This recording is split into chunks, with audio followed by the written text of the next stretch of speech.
오늘 5월 첫 주 어린이 주일 예배에 참석한 여러분 모두에게 영혼이 잘된 같이 범사가 잘되고 또 건강한 축복이 항상 함께 하시기를 주님의 이름으로 축원합니다. 오늘은 어린이 주일입니다. 어린이날은 어제 그제 지나갔어요. 근데 교회는 5월 첫 주를 어린이 주일로 지킵니다. 재미난 것은 어린이 주일에 어린애들은 없고 어른들이 예배를 드립니다. 어린이 그러면은 이 보통 명사로 하면은 당장 이렇게 피부에 와닿지가 않습니다.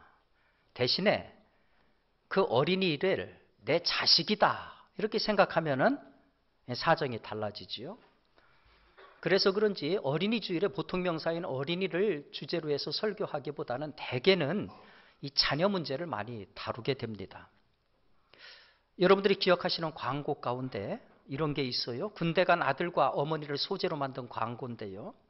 완전 군장을 하고 힘든 행군을 하고 있는 아들의 모습이 클로즈업 되면서 이런 글씨가 화면에 뜨지요.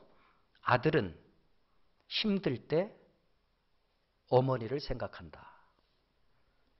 이어서 어머니의 모습이 화면 가득 비치면서 이런 글귀가 나옵니다. 어머니는 항상 아들을 생각한다. 그러니까 힘들 때만 어머니를 생각하는 자식, 항상 자식을 생각하는 어머니. 그렇습니다. 부모는 항상 자식을 생각하고 염려합니다. 극단적인 순간에도 본능적으로 자기 목숨을 버리고 자식을 구하는 게 이게 부모입니다.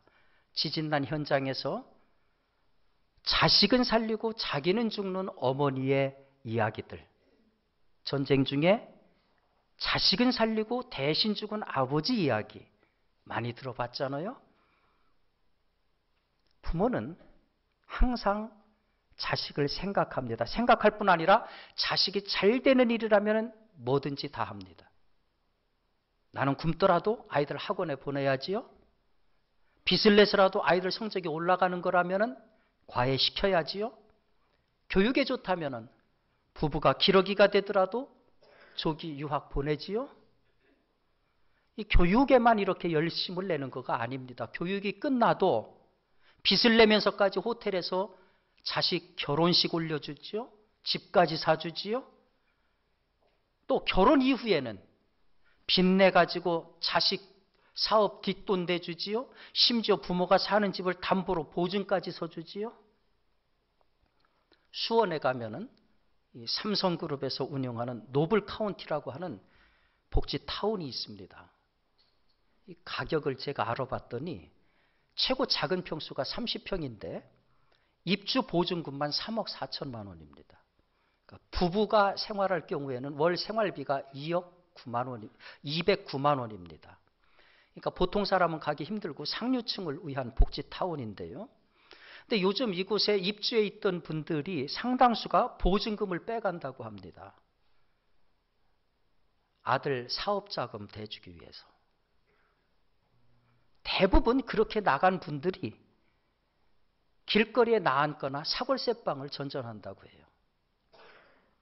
모 은행에서 그 통계 나온 걸 보니까 지난해에 2016년에 대출금을 갚지 못한 2,100건의 주택담보대출이 경매 처리됐는데 이 경매 물건의 20%가 부모 집을 담보로 자녀가 사업자금을 빌려 쓴 거라고 합니다.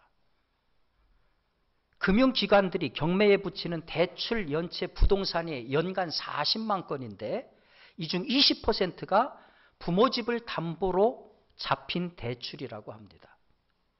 그로 인해서 매년 8만 명 정도의 은퇴자가 파산 위기에 몰린다는 것이 우리 한국의 현실입니다. 참 쓸쓸한 얘기인데 이걸 보면은 정말 죽을 때까지 부모가 자식 걱정하고 자식 생각하는 게 맞습니다. 세계 어느 나라를 보더라도 이렇게까지 과잉 친절을 베푸는 나라는 없습니다. 이런 현상을 보고 어느 철학자가 이런 말을 했어요. 아브라함이 하나님을 위해 자신의 아들을 제물로 바치려 했다면 한국의 부모는 자식을 위해 하나님을 제물로 바치고 있다. 근데 여러분, 이렇게 애지중지하는 자식에 대해서 부모인 여러분은 얼마나 알고 계십니까? 우리 아이들이 학교에 가서 온종일 거기 사는데 그 학교에서 어떻게 지내는지, 교실에서 무슨 일이 일어나는지 알고 계십니까? 우리가 아이들한테 공부하라, 그렇게 매일 책은 해대고 아이들 하는 일이 결국 공부인데, 그런데 우리 아이들이 그 공부에 대해서는 어떤 생각을 갖고 있는지 알고 계세요? 이걸 놓고 설문조사를 해봤어요. 학년별로 설문조사를 했어요. 6학년 아이들 80명을 놓고서 왜 공부를 해야 한다고 생각하는가? 본인의 생각을 자유롭게 적어라. 그러자 이런 결과가 나왔습니다. 1위가 6학년 애들이에요. 좋은 대학 가려고. 2위가 자기가 하고 싶은 것을 이루려고. 3위가 학생은 공부 아니면 할 게 없으니까. 4위가 많은 것을 배워서 똑똑해지려고. 같은 질문을 중학교 1학년 아이들한테 했어요. 1위가 엄마가 원해서, 2위가 아빠가 원해서, 3위가 돈을 벌려고, 4위가 내가 하고 싶은 것을 하려고. 같은 질문을 중학교 2학년 학생들에게 했어요. 그래서 놀라운 결과가 나왔습니다. 1위가 일단 돈을 벌어야 해서 공부한다. 2위가 부모님께 돈을 드리기 위해서 공부한다. 3위가 먹고 살아야 하고 거지가 안 되려고 공부한다. 놀랍게도 중학교 2학년 애들은 모든 대답이 전부 돈하고 연결시켜서 대답을 했어요. 같은 질문을 중3에게 해봤어요. 여러분이 아시는 것처럼 중1은 지나치게 해맑고 천방지축입니다. 근데 중2는 지나치게 감정 기복이 심하고 가장 인생에서 반항기가 많은 나이입니다. 얘들은 말 붙이기도 힘든 애들입니다. 근데 중3은 대체로 얼굴이 어둡고 모든 세상의 근심 걱정을 다 짊어진 것처럼 수심에 차 있어요. 이러다가 고등학생이 되면은 성적은 곤두박질 칠 거고, 거기서 올라가지 못하면 좋은 대학은 가지 못할 거고, 그러면 내 평생이 힘들 텐데 벌써부터 이런 걱정에 사로잡혀 있는 듯 보입니다. 그래서 중3은 불안이 그 특징입니다. 불안, 앵자이어티. 불안이 그 특징이에요. 공부에 관한 얘기가 나오면 입을 다물고 무기력해져요. 왜 공부를 해야 한다고 생각하는가? 네 생각을 자유롭게 적어봐라. 그러자 이런 대답이 주류를 이루었습니다. 이런 질문은 나의 삶의 의욕을 없앤다. 이 설문을 종합하면 이런 결론이 나옵니다. 초등학교 어린이들은 부모님 생각에 따라 움직입니다. 부모님이 시키는 대로 합니다. 중학교 1학년까지만 해도 이런 경향이 많이 남아 있습니다. 하지만 중학교 2학년만 돼도 부모 생각대로 움직이지 않습니다. 놀랍게도 그들은 공부하는 이유를 다 돈하고 연결시켰습니다. 좋은 대학 가는 것도 좋은 직장 가는 것도 전부 돈과 연결을 시켰어요. 아이들이 이런 생각하고 있다는 거 여러분 알고 계셨습니까? 아이들이 이런 생각하고 있다는 것을 아셨을 때 여러분 생각은 어떻습니까? 공부하는 이유가 좋은 대학 가는 거고, 그리고 좋은 대학 가는 이유가 좋은 직장 잡는 거고, 좋은 직장 잡는 이유가 돈 벌기 위한 것이다. 아이들 스스로 천재적인 머리로 생각해낸 것일까요? 아니면은 어른들이 만들어 놓은 세계, 맨날 들은 것이 그거라서 그렇게 대답하는 것일까요? 이 아이들이 고등학교에 진학합니다. 고등학교 가면 이제 대학 입시에 3년 목을 맵니다. 새벽에 나가서 자정에 넘어 들어옵니다. 근데 여러분, 우리 아이들이 하루 종일 머무는 학교 교실에서 어떤 일이 벌어지고 있는지, 그 교실의 분위기는 어떤지 여러분 혹시 알고 계세요? 어느 고등학생이 자기 교실의 분위기를 인터넷에 올렸더라고요. 조금 길더라도 한번 들어보세요. 쉬는 시간 10분이 지나고 종이 울렸습니다. 점심을 먹기 직전인 5교시 미적분 시간입니다.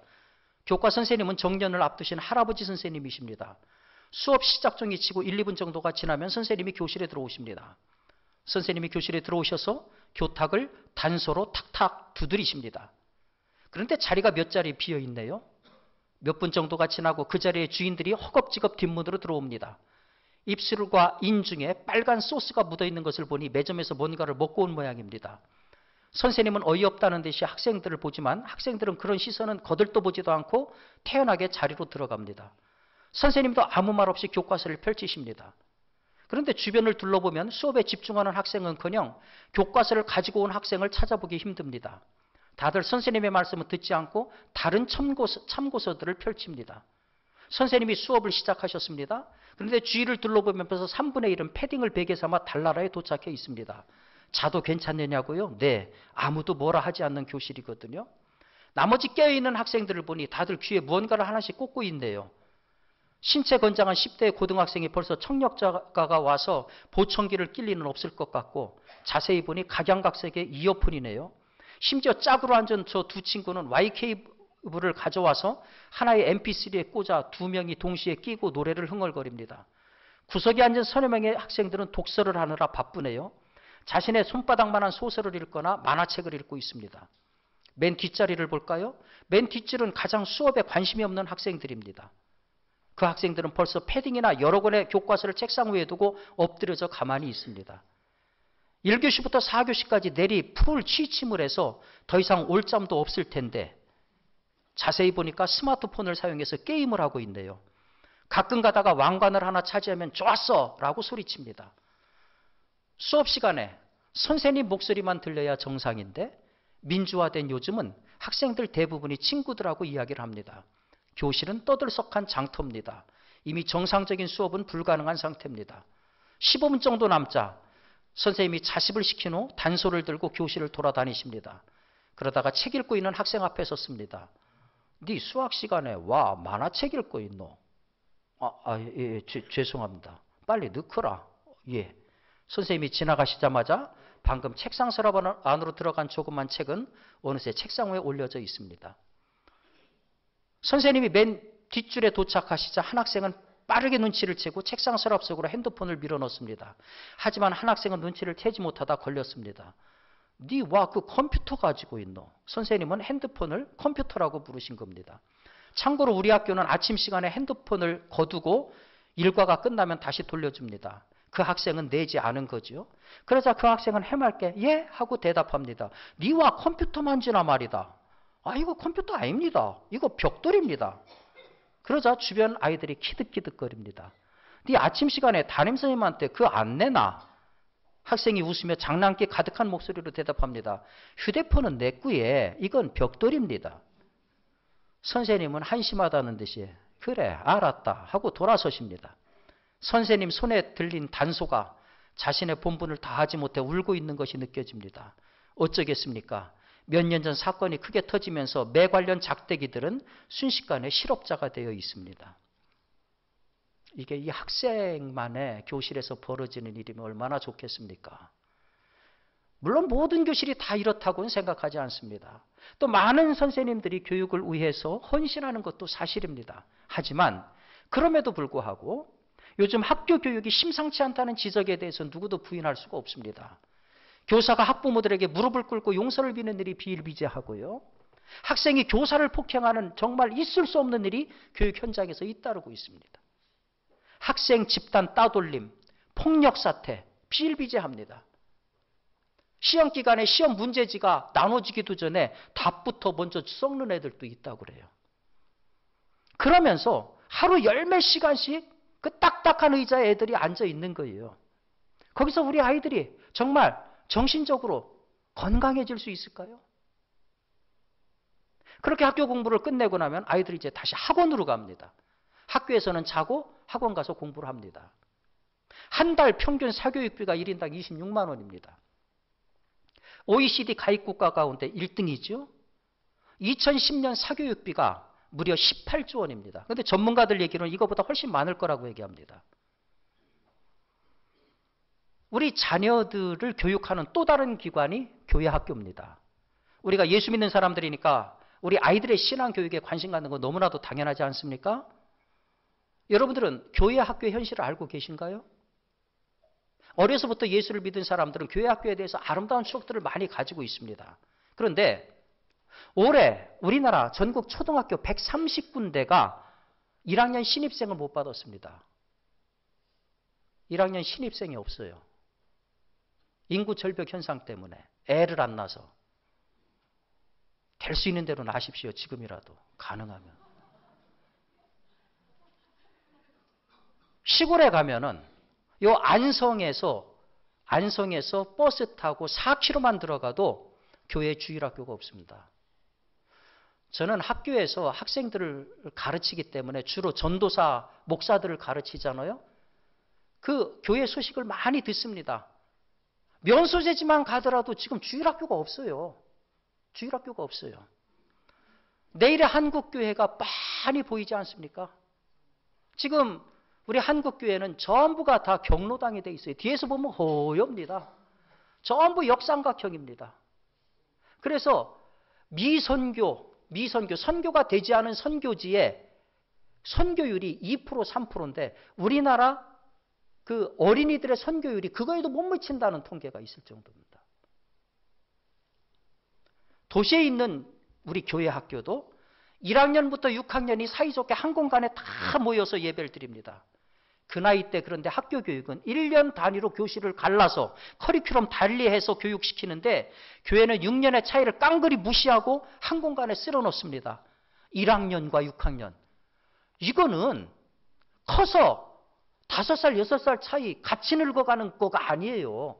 어려서 5년 차이, 6년 차이는 애들하고 어른이에요. 도대체 이들이 한 군데 있으면서 어디에다 기준점을 두고 예배를 드립니까? 일반 교육의 교사는 4년 동안 최소 4년 공부하고 또 임용고사를 거쳐서 교사가 됩니다. 그런데 교회는 그런 교육 과정이 없어요. 그냥 교사가 돼요. 아니 교사할 사람이 없어서 목사님이 가가지고서 빌면서 교사 좀 해달라고 해요. 아이들이 중고등학생이 되면은 학부모들은 애들 교회 학생회 나가는 거 꺼려합니다. 심지어 성도님들도 애들 학업에 지장이 있을까 봐 학생회 활동 적극적으로 하는 것을 못하게 합니다.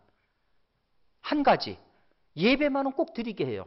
왜냐하면 무서운 하나님을 의식해서. 예배 안 드리면 점수 적게 나올까 봐. 예배만은 꼭 드려라. 단 끝나면 얼른 도서관 가. 교회에서 얼쩡거리지 말고. 거기다가 이제 고3 돼보세요. 고3 가운데 학생회 나오는 애들은 없어요. 거의 없습니다. 그러다 보니 체계적인 기독교 교육은 항상 부실하게 마련입니다. 자, 아이들을 교육시키는 두 곳의 실상이 짐작이 가십니까? 별로 마음에 안 들지요. 안 듣고 싶은 얘기죠. 근데 현실입니다. 정말 문제예요. 근데 여러분, 이거보다 더 큰 문제가 있어요. 그게 뭔가 하면은 우리가 내 자식을 몰라요. 부모인 우리가 내 자식을 모른다고요. 제가 산본 사는데 아들이 둘 있어요.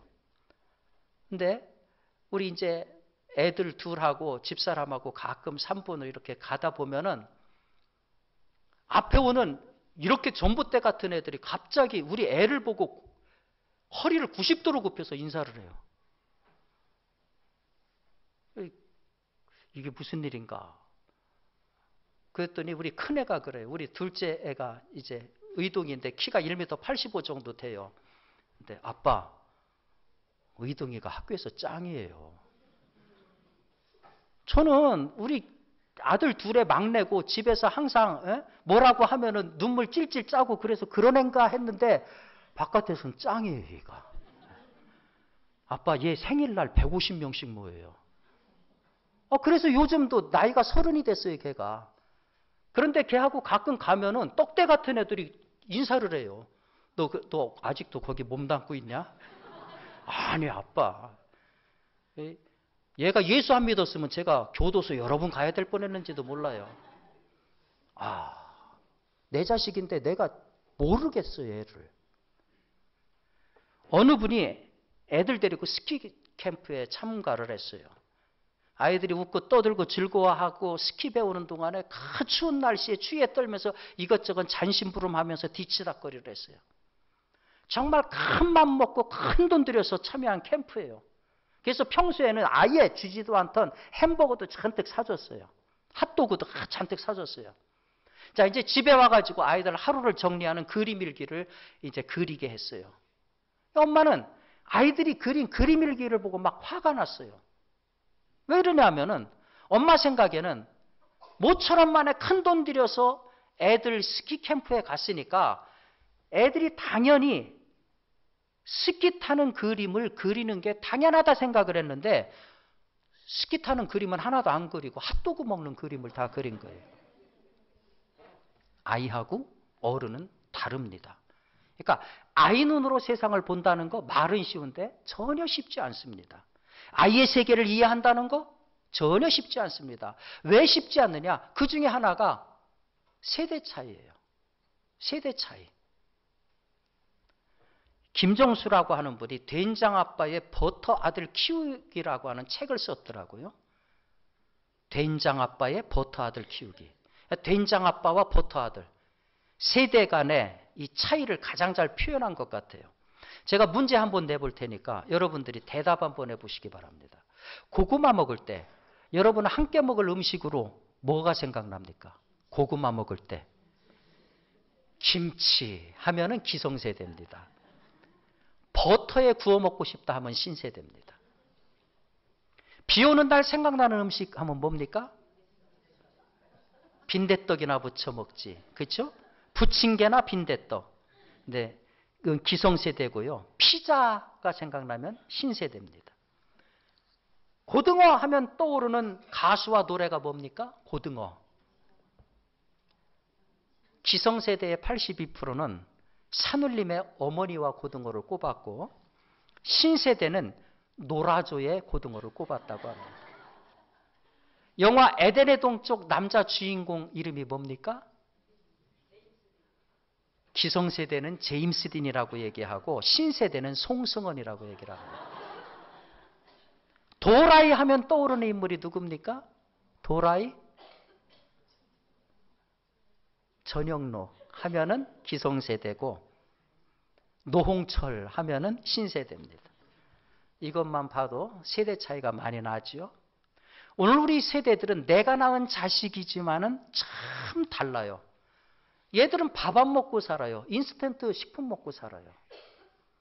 문자 매체보단 컴퓨터 영상 매체의 도사들입니다. 그리고 우리는 팀 스피릿을 강조하는데 얘들은 자기를 강조해요. 그리고 자기를 표현하는 데 익숙해요. 아주 솔직합니다. 얼마나 솔직하냐면 길거리에서 머리에 피도 안 난 것들이 껴안고 뽀뽀하고 난리를 죽여요. 아, 얘들하고 같이 살아야 되는가. 인기 스타를 표방하고 미래에 뭐가 될래? 1위가 연예인이에요. 연예인이 하는 대로 하려고 그래요. 성형수술도 연예인 닮은 거 마다하지 않습니다. 특별히 신세대들의 목소리가 커지는 거는 변화하는 산업 패러다임하고 관계가 있어요. 옛날에는 직업이 대물림 됐습니다. 그렇기 때문에 위의 세대가 그 직업의 기술과 노하우를 아이한테 그대로 전수해 주는 거예요. 그렇기 때문에 어른들의 권위가 절대 영역이었습니다. 그런데 지금은 완전히 달라요. 생전 듣도 못한 직업들이 속출을 하고요. 이제는 4차 산업시대로 접어들었다고 하잖아요. 젊은 세대들은 이것에 아주 능수능란합니다. 그래서 벌써 20대 나이에 억만장자가 나오고 있어요. 반면에 기성세대는 새로운 패러다임을 쫓아가지 못합니다. 여러분들 핸드폰 들고 있지만 그 안에 기능이 얼마나 많아요. 뭐 사용하십니까? 전화 거는 거. 그거 하나밖에 안 하잖아요. 대부분이. 그러니까 우리는 뭡니까? 산업구조가 바뀌다 보니까 기성세대가 신세대에게 이래라 저래라 할 수가 없는 거예요. 직업지도의 권위도 사라지고 오히려 신세대들이 하라는 대로 따라할 수밖에 없어요. 모든 것이 옛날 같지 않습니다. 당연히 아이들 교육시키는 것도 쉽지 않습니다. 이런저런 차이가 많이 나다 보니까 세대 간의 갈등도 굉장히 심해요. 자녀들하고 갈등도 굉장히 심해요. 그러니까 나이들은 어르신들도 기운만 있으면 자식들하고 안 살려고 하죠. 자식하고 살면 원수가 되니까. 그래서 요새 부모와 자식 사이를 풍자한 살벌한 유머들이 많이 돌아다녀요. 태어날 때는 내 새끼, 사춘기가 되면 왼수덩어리, 대학생이 되면 남남, 군대 가면 손님, 장가 가면 사돈, 나올 땐 일촌, 대학 가면 사촌, 제대하면 팔촌, 결혼하면 사돈의 팔촌, 애 낳으면 동포, 이민 가면 해외 동포. 장가간 아들은 큰 도둑, 시집간 딸은 이쁜 도둑, 며느리는 좀 도둑, 손자들은 떼강도, 빚진 아들은 내 아들, 잘난 아들은 나라의 아들, 돈 잘 버는 아들은 사돈의 아들. 아들 둘 둔 엄마는 이 집 저 집 떠밀려 다니다 노상에서 죽고, 딸 둘 둔 엄마는 해외여행 다니다 외국에서 죽고, 딸 하나 둔 엄마는 딸네 집 싱크대 밑에서 죽고, 아들 하나 둔 엄마는 요양원에서 죽는다. 재산 안 주면 맞아 죽고, 밥만 주면 쫄려 죽고, 다 주면 굶어 죽는다. 사랑하는 여러분, 부모에게 있어서 자식은 평생 숙제고 평생 질문입니다. 자식만큼 어려운 문제가 정말 없어요. 처음에는 아이 낳았을 적에 야, 얼마나 기뻐요. 얘가 그렇게 무서운 문제가 될 줄은 꿈에도 몰랐죠. 그저 하나님 감사합니다. 그저 축복입니다. 시편 127편 그 3절에 자식은 여호와의 주신 기업이요 태열매는 그의 상급이로다. 얼마나 기쁜 얘기예요. 4절에 젊은 자의 자식은 장사의 수중에 화살 같으니 이것이 그 전통에 가득한 자는 복되도다. 이 당시 가장은 가정을 외부의 침략으로부터 보호해야 됐어요. 일종의 전사였어요. 전사가 적을 무찌르려고 하면 화살이 있어야 돼요. 그것도 많아야 돼요. 따라서 옛날에는 자식이 많으면은 그게 곧 힘이었어요. 자부심이었어요. 자랑이었어요. 근데 그 기쁨과 축복이었던 것들이 시간이 지나면서 정말 내 인생에서 풀기 어려운 시험 문제가 되더라는 거예요. 넌 도대체 어디서 와서 나를 이렇게 힘들게 해? 여러 번 해본 말 아니에요? 살면서 여러 번 해요, 이런 얘기들을. 참 풀리지 않는 질문 같습니다. 여러분들은 자식이라고 하는 질문에 대해서 어떤 대답들을 갖고 계십니까? 우리가 무리해가면서 자식들 교육시켜요. 우리 안에 그런 기대들이 다 있어요. 이리 뒷받침해줘야 좋은 대학 갈 거고, 좋은 대학 가야 좋은 직장 잡을 거고, 좋은 직장 가져야 우리 사회의 상위 계층으로 진입할 거다. 그래야 안락하고 편안한 삶을 살 수 있을 것이다. 틀린 말 아닙니다. 부모로서 당연한 생각입니다. 하지만 과연 그것이 충분하고 온전한 자녀에 대한 교육이고 배려일까요? 엄밀히 말하면 이것은 좋은 대학과 좋은 직업을 위한 다리를 놓아주는 기능일 수는 있어요. 하지만 좋은 대학 가는가 하고 제대로 된 사람 되는가 하고는 그건 다른 얘기입니다. 좋은 직장 갖는가 하고 온전한 사람이 되는가 하고 다른 얘기예요. 좋은 대학 나와서 좋은 직장 가졌는데 사람 노릇 못하는 자식들이 얼마나 많습니까? 그래서 오늘 본문의 말씀이 우리 가슴에 와서 닿아요. 마땅히 행할 길을 아이에게 가르치라. 그리하면 늙어도 그것을 떠나지 아니하리라. 마땅히 행할 길이 뭡니까? 부모인 내가 가지 못한 아쉬운 길인가요? 내가 해보고 싶었는데 못 해본 일인가요? 영어 성경 NASB, New American Standard Bible을 보니까 마땅히 행할 길을 이렇게 적고 있어요. The way he should go. The way he should go. 그가 반드시 가야 하는 길. 그가 반드시 가야 하는 길.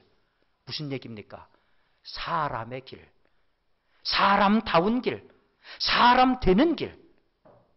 일반 사람들은 예절과 교양과 성숙한 인격을 갖추면 사람다운 사람이라고 얘기합니다. 맞는 말입니다. 그런데 우리 그리스도인들은 여기 하나를 더 붙이지요. 하나님을 사랑하고 다른 사람을 내 몸처럼 사랑하는 것. 그렇습니다. 하나님을 신뢰하는 신앙 위에서 성숙한 인격과 예절과 사랑을 실천하는 사람, 그게 바로 사람다운 사람이죠. 우리 자식이 그 사람다운 사람이 되도록 가르쳐야 될 책임이 누구에게 있느냐? 바로 우리 부모들에게 있어요. 우리 부모들에게 있어요. 한국 리더십 학회에서 엘리트와 리더의 개념을 정리를 했어요.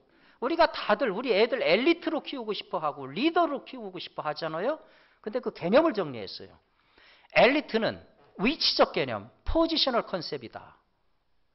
그리고 리더는 관계적 개념이다. 릴레이셔널 컨셉이다. 이렇게 정리했어요. 엘리트란 뭐냐? 한 분야의 전문성을 가지고 그 분야의 정책을 결정할 수 있는 위치에 있는 사람을 말합니다. 모두가 다 엘리트를 지향해요. 근데 그 자리에 오르려면은 당연히 무수한 경쟁을 거쳐야 됩니다. 다른 사람을 이겨야 됩니다. 그리고 그 열매의 수혜자는 철저하게 자기 자신입니다. 그러다 보니까 적이 많을 수밖에 없어요. 반면에 리더는 관계 개념입니다. 이 사람은 자기 인생 안에 다른 사람을 집어넣고 사는 사람이에요. 자기 시간 안에, 자기 지갑 안에 다른 사람의 여지를 함께 품고 사는 사람이에요. 그래서 생각과 행동의 목표가 자기만을 위한 것이 아니라 다른 사람을 놓고 살아요. 이 사람에게는 적이 없어요. 뉴욕 수방관인 존 샬커가 리더십에 관한 책을 썼는데 그 책의 제목이 뭐냐 하면은 First in, Last out입니다. First in, Last out. 가장 먼저 들어가서 가장 마지막에 나와라. 그런 얘기예요. 엘리트는 위기에 처해 있을 때 정책을 결정하고 지시를 내립니다. 대신 자기는 들어가지 않습니다. 그런데 리더는 자기가 먼저 들어가고 그리고 가장 마지막에 나옵니다. 훌륭한 자식은 어떤 자식일까요? 자기 이름을 걸고 책임지는 사람. 가장 먼저 들어가서 가장 마지막에 나오는 사람. 이렇게 산다면 아마 역사가 기억할 겁니다. 여러분의 자녀들은 사회와 민족의 자랑이 될 겁니다. 우리 부모들은 바로 이런 정신과 자세와 가치관 그리고 이런 신앙을 가르쳐야 되지요. 이거 학원에서 안 가르칩니다. 저 대학에서 20년 넘게 지금 가르치고 있지만 대학에서 이거 안 가르칩니다. 위로 올라가면 올라갈수록 전문적이고 먹고 사는 것들만 가르칩니다. 오직 우리 부모들이 해야 되는 몫입니다. 문제는 어떻게 일을 하느냐. 우리 아이들 나이가 다 달라요. 요만한 애부터 해가지고 이미 애 낳고 사는 애까지 다 달라요. 어떻게 할 거냐. 참조가 될 만한 정보가 있어서 알려드립니다. 게리 앤이라고 하는 부부가 하나님의 방식으로 아이 키우기라고 하는 책을 썼는데요. 여기서 아이들의 훈련을 4단계로 나누어서 얘기를 합니다. 그러니까 이 단계마다 있는 것들을 혼동하지 말고 그 단계에 정확하게 맞춰서 적용하라는 거예요. 1단계는 권위와 순종의 단계입니다. 1살부터 5살 때까지. 이때는 부모의 권위를 자녀에게 인식시키는 단계입니다. 통치자로서의 권위가 아니라 앞으로 효과적인 훈련을 위해서 신뢰와 통제와 순종을 자녀에게 철저하게 가르치는 단계입니다. 마치 운동 코치가 호루라기를 통해서 운동 기술과 법칙을 가르치는 것과 같은 단계입니다. 이 시기에 권위와 순종의 관계가 형성되지 않으면 그 다음 단계 훈련이 이루어지지 않는다는 거예요. 이를테면 이 시기에 부모가 안 된다. 그러면은 그 얘기는 정말 안 될 때만 사용해야 된다는 거예요. 그리고 반드시 부모가 안 된다라고 하면 아이가 순종하도록 해야 된다는 거예요. 흔히 부모들이 안 돼! 얘기해놓고 애들이 칭얼대면은 다시 양보를 해요. 이러면은 6살 이후에 교육이 안 된다는 겁니다. 2단계는 훈련의 단계로 6살에서 12살까지 해당됩니다. 이 단계는 이제 실제로 어떻게 살아야 되는가를 부모가 직접 가르치면서 훈련시키는 단계입니다. 마치 운동 코치가 같이 뛰면서 각 상황에 따른 기술을 연마시키는 그런 시기하고 비슷합니다. 그러니까 이 시기는 뭐냐 하면 부모가 호흡을 같이 하면서 직접 보여주는 거예요. 이 시기까지는 12살까지는 가능해요. 12살 정도 되면은 우리가 영어도 가르칠 수 있고 웬만하면 수학도 가르칠 수 있어요. 지적인 것도 가능합니다. 생활적인 것도 보여주고 모범을 보일 수가 있어요. 3단계는 코치의 단계로 13살에서부터 18살까지입니다. 이 단계는 이제 실제 자녀들을 시합에 내보내는 것과 같은 단계입니다. 부모는 곁에 서서 바라보면서 급할 때는 작전 타임을 부를 수도 있지만은 게임 자체를 부모가 멈출 수는 없어요. 지나친 간섭도 금물입니다. 또 지적으로 부모가 해줄 수 있는 것도 없어요. 여러분들 13살에서부터 18살, 중학교부터 고등학교입니다. 지적으로 애들 우리가 가르칠 수가 없습니다. 이 시기에는 지나친 간섭도 금물이고 대신 최대한 이해하고 공감하며 격려하는 것이 중요합니다. 이해하고 공감하고 격려하는 것. 그래서 아이들이 독립된 개체로 나아갈 수 있는 모든 준비를 해주는 이 기간이에요. 마지막 4단계는 독립의 단계로 19살 이후입니다. 이제는 아이들이 우리 부모의 곁을 떠나는, 슬하를 떠나는 단계입니다.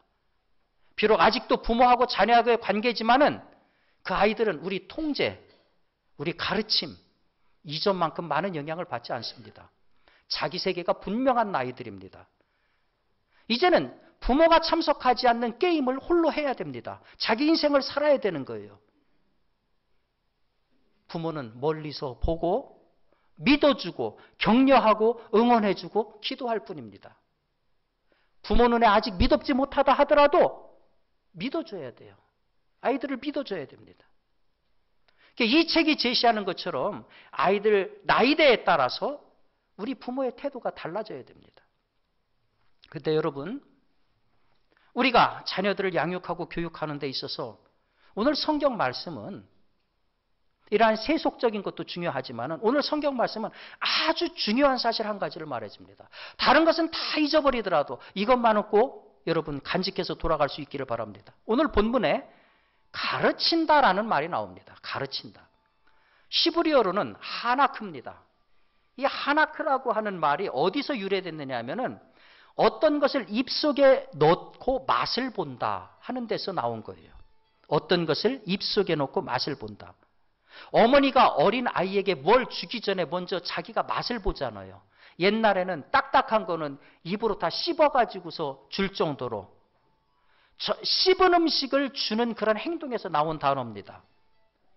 그러니까 한마디로 말하면 무슨 얘기냐? 가르친다라고 하는 것은 부모가 먼저 보여준다 그런 뜻이에요. 부모가 먼저 보여준다.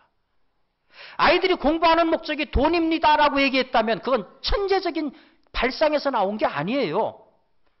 어디선가 보고 배운 거예요. 어디서 보고 어디서 배웠겠습니까? 부모는 1차적인 선생이에요. 부모가 돈 하고 살면은 자식도 돈 하고 살아요. 자식은 부모의 거울입니다. 자식을 보면은 부모가 보입니다. 발가락만 담는 것이 아니라 걸음걸이만 담는 것이 아니라 생각하는 것, 가치관 다 담습니다. 그래서 자식은 부모하기 나름입니다. 저는 어린이 주일에 항상 이 얘기로 설교를 마무리 짓곤 합니다. 우든 바울, 나무 그릇이라고 하는 예화인데요. 할아버지를, 연로한 할아버지를 모시고 사는 가정이 있었습니다. 근데 할아버지가 워낙 연로하셔서 수전증도 있고 그러니까 식사하실 때마다 막 손이 떨리니까 밥이며 반찬이며 다 흘려요. 얼마나 지저분해지겠어요. 거기다가 또 잘못해서 그릇을 떨어뜨려 가지고서 유르그릇이 산산조각 나서 그냥 식탁이 엉망이 되기도 합니다. 보다 못한 아들내미가 아버지 밥상을, 할아버지 밥상을 따로 옆에다 차려드려요. 그리고 깨지지 않도록 나무 그릇을 장만해서 거기다가 음식을 드립니다. 어느 날 아버지가 외출해서 돌아와 보니까 아들 녀석이 나무를 열심히 깎고 있어요. 아들아, 뭐 하는 거요? 아, 이거요? 나무 그릇 만드는 건데요. 그거 뭐 하려고? 그래서 아들이 아버지를 이렇게 빤히 보면서 그러는 거예요. 아버지도 곧 할아버지처럼 늙을 텐데 그러면 그때 사용하시라고, 그때 필요하실 것 같아서 지금 나무 그릇 만들고 있는 중이에요. 그날 이후 할아버지는 가족과 함께 식사하셨고 그리고 나무 그릇도 사용하지 않으셨다고 합니다. 자식은 부모를 보고 배웁니다. 그래서 부모의 교육은 말이 아니라 행동과 삶으로 보여주는 거예요. 전화하면 없다 그래 하고서 또 거짓말하면 안 돼. 아닌가 아시잖아요. 부모가 경건한 신앙을 가지면 아이들이 보고 배웁니다. 반항기가 있어서 옆으로 가는 것 같지만 철들면은요, 결국 부모가 해준 그 말들이 그 길로 오는 걸 봐요. 부모가 다른 사람에게 측은지심을 보이면 아이들도 다른 사람을 품고 삽니다. 제가 구미에 부흥회를 갔는데 거기 그 부부가 사회복지 업무를 하는 분들이 있어요. 애들이 셋인데 이제 대학 다니는 애도 있고 대학 갈 애도 있어서 물어봤어요. 뭐 할 거니? 하나는 사회복지를 전공하고 있고 나머지 둘도 사회복지를 할 거래요. 여러분, 사회복지 돈 안 됩니다. 근데 걔들 하는 얘기가 아빠 엄마가 다른 사람을 위해서 사는 게 너무 좋게 보여요. 우리도 그렇게 살래요. 돈이 중요하지만 돈보다 훨씬 소중한 가치가 있다는 거 잘 알지 않습니까?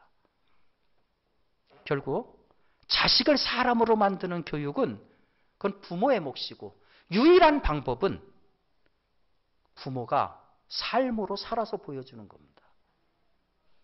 마땅히 행할 길을 아이에게 가르치라. 그리하면 늙어도 그것을 떠나지 아니하리라. 이 말씀은 그 본래 의미가 이런 거예요. 마땅히 인간으로 가야 할 길을 부모된 네가 먼저 보임으로써 가르쳐라.